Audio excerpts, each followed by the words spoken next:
তো এই যে কালকে দিদিরা চলে যাবে, সবকিছু গোছ গাছ করতেছে। আর সে আচার ওই যে ঝুড়ি নিয়েছে।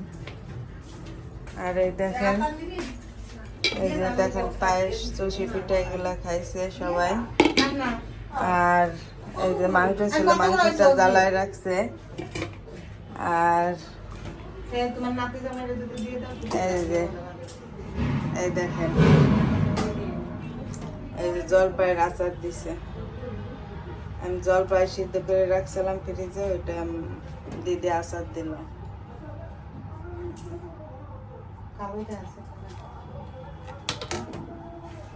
গুড় দিয়ে দিলে ওরকমই। আর রাতের ইটা দেখেন।